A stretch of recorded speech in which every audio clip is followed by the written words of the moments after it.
സുവർണ ജൂബിലി നിറവിൽ Chethipuzha Mercy home. Polio ബാധിതരുടെയും ഭിന്നശേഷി വിഭാഗത്തിൽപ്പെട്ടവരുടെ പുനരധിവാസം ലക്ഷ്യമാക്കി ചെത്തിപ്പുഴയിൽ പ്രവർത്തിക്കുന്ന മേഴ്സി ഹോം കാരുണ്യ ശുശ്രൂഷയുടെ 5 പതിറ്റാണ്ട് പിന്നിടുന്നു. മോളെ ഇവിടെ നോക്കി, ഇതാണ് ഞങ്ങളുടെ ലിൻസി മോളെ. ഇവിടെ കൊച്ചുനാൾ മുതൽ ഇവിടെ ആയിരുന്നു അല്ലേ? 10ാം ക്ലാസ് വരെ പഠിച്ചതല്ലേ? +2 കഴിഞ്ഞതാണ് കേട്ടോ. +2 കഴിഞ്ഞ് ഇപ്പോഴേ തൊടുപുഴയിൽ ഒരു പ്രസ്സിൽ ജോലി ചെയ്യുക. പിടിക്കുകയാണ്, നല്ല ഡാൻസുകാരിയാണ്. ഇത് ഡാൻസ് ചെയ്ത ഫോട്ടോയൊക്കെ ഒത്തിരി ഉണ്ട്. നല്ല പ്രാർത്ഥനയുണ്ട്. 1974 ഓഗസ്റ്റ് 4 ST സന്യാസ സമൂഹത്തിന്റെ ചുമതലയിൽ അന്നത്തെ Changanassery archbishop Mar Antony പടിയറയാണ് മേഴ്സി ഹോം സ്ഥാപിച്ചത്.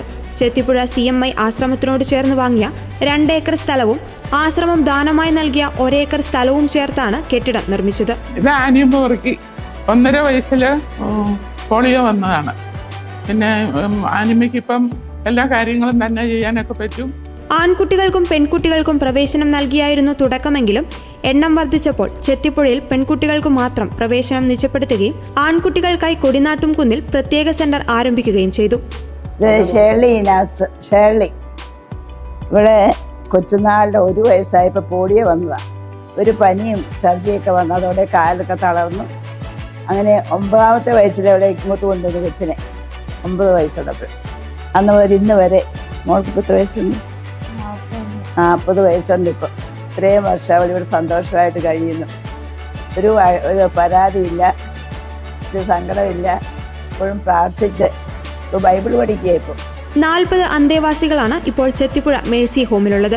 ഏഷ്യയിൽ ആദ്യമായി 2 കൈകളുമില്ലാതെ കാലുകൊണ്ട് വാഹനമോടിച്ച് ലൈസൻസ് നേടിയ ജിലുമോളും മേഴ്സി ഹോമിലെ വിദ്യാർത്ഥിയായിരുന്നു. പാലിയേറ്റീവ് കെയർ സെന്റർ, വൃദ്ധസദനം, കൗൺസിലിംഗ് സെന്റർ, ചിൽഡ്രൻസ് സെന്റർ തുടങ്ങി നിരവധി കാരുണ്യ സ്ഥാപനങ്ങൾ മേഴ്സി ഹോമിന്റെ കീഴിൽ പ്രവർത്തിക്കുന്നു.